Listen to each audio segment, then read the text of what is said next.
Baik, di sini saya akan mewawancarai uh,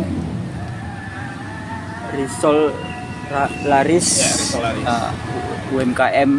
Ya baik, pertama saya mewawancari tentang nama, usia dan latar belakang sebelum memulai usaha, Bang. Oke. Nama aku Tifal, usia aku sekarang di 26 tahun.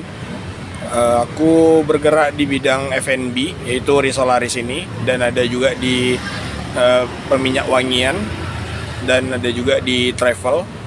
Selama ini usaha udah jalan 4 tahun. Oke Bang, sejak kapan menjalankan usaha ini dan apa alasan memilih bidang usaha tersebut? Oke, karena usaha aku ada 3 ya. Jadi rentetannya itu berawal dari bisnis minyak wangi aku dulu, parfum. Jadi berawal dari parfum itu dari tahun 2021. Dari tahun 2021 itu aku bergerak di bidang parfum. Di tahun 2024 aku bergerak di bidang travel. Terus di tahun 2026 ini aku bergerak di bidang F&B. Jadi ketiga-tiganya masih selaras berjalan sampai sekarang.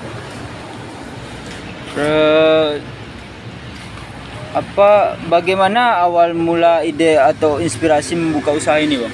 Oke, kita ngambil sampel dari Risol Laris ini aja ya. Yo. Risol Laris ini berawalnya ide dari calon istri aku.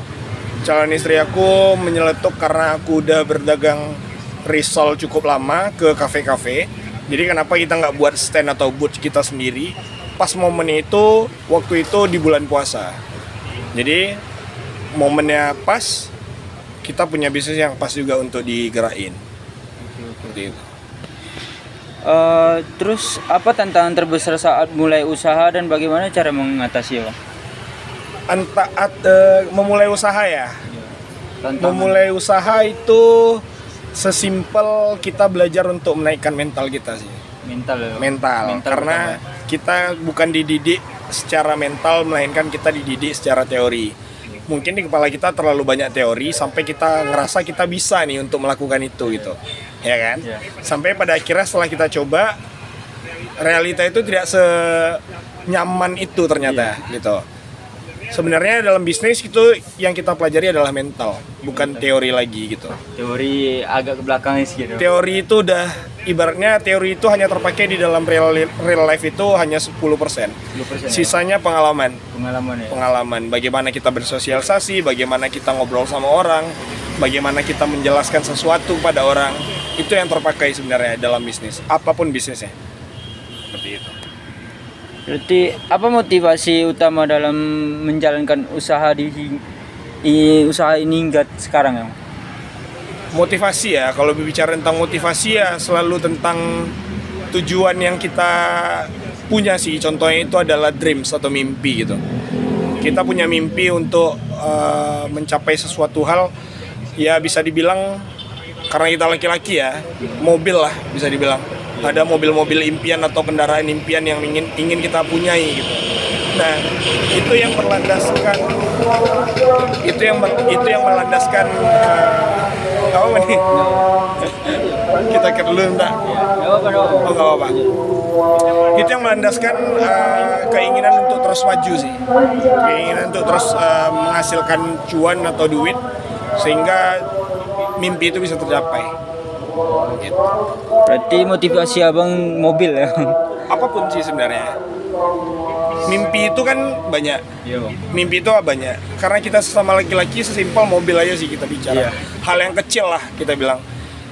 Karena semua orang bisa memiliki mobil sih aku rasa. Kalau dia mau gitu.